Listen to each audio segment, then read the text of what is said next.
Ето как изглеждат моите сутрини.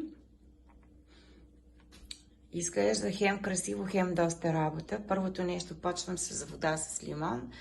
След 15 минути, половина час си пускам сока от целина, който ми стана част от задължителния така сутрешен ритуал. И след това започвам вече някакво смути да си правя. То задължително има плодове и някакви зеленаши. А междувременно си слагам картофите и зеленчуците, които ги задушавам тук в машината на пара за обяд. И това е. Изглежда здрава работа, всъщност отнема около час, час и половина. Така съм си осигурила и закуската и обяда. Понякога вместо смутито си правя овесени ядки с някакви плодове.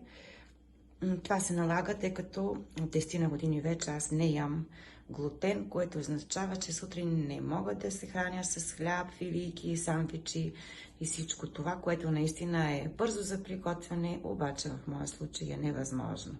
За сметка на това имам всички тези цветове, които, честно казано, години вече не спират да ме радват. Бързам да уточня, че не съм вегетарианка, даже изобщо. Обичам да ям месо и риба и доколкото се спомня, мисля, че винаги е била така. С това видео просто искам да наблегна на плодовете и зеленчуците, тъй като първо те са ми една от любимата храна и винаги са ми били така. И второ, качествата им продължават да са невероятни и въпреки замърсяването, индустриалното и така нататък. Това е един вид храна, която малко или много остава цялостна и естествено непокътната. Така че за това реших да заснема сутрините си, особено лятото, когато наистина имаме много плодове и зеленчуци. Не съм от хората, които могат обаче да карат цял ден или особено дълги периоди, седмици и месеци само на плодове и зеленчуци. Познавам такива хора и шапка им свалям, когато искат да направят детокс или да се разтоварят, те правят това.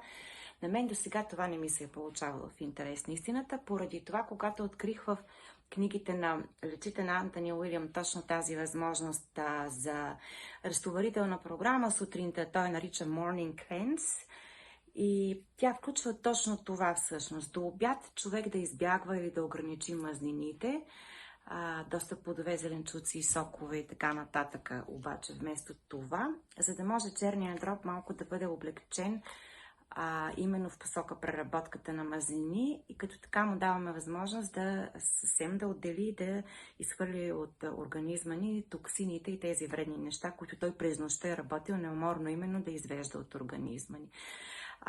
Това са, разбира се, едни програми за ограничен период от време. Всеки човек, предполагам, усеща за колко време му е необходимо да направи такъв вид детокс. Но аз, както казах, при горещия сезон, когато има много плодове зеленчуци, често правя точно това. Приятелите ми, които сте кетоманиаци, не се притеснявайте, приемаме на мазнини, протеини съществува, просто в тези конкретни разтоварителни периоди го отделям за малко по-късни часове през деня. Много ще ми е интересно да чуя вашите коментари под видеото във връзка с това каква закуска практикувате вие, когато сте в разтоварителна програма. Просто ще ми бъде интересно да обменим опит. Тук аз исках да демонстрирам, че все пак не виждам нищо, как да кажа, опасно в плодовете. Напоследък има едно такова течение. Плодовете са опасни, вдигат кръвната захар. Вероятно е така, не съм специалист. Не коментирам изобщо състояние на инсулинова резистентност, хора с висока кръвна захар. Всеки си знае себе си и трябва да посети съответния специалист, но аз коментирам плодовете от гледна точка на общия случай, когато те са наистина една много хубава храна. Бързам още един дисклеймър да добавя. Дисклеймър е на английски, опровержение на български. Ако трябва да спортувам и да катера планината, само на плодово смути при мен не сработва. Трябва да е нещо по-субстанциално, определено, като при мен най-много сила ми дава месото. Говоря за себе си, всеки да знае себе си. Това е цялата идея. Мерси за вниманието.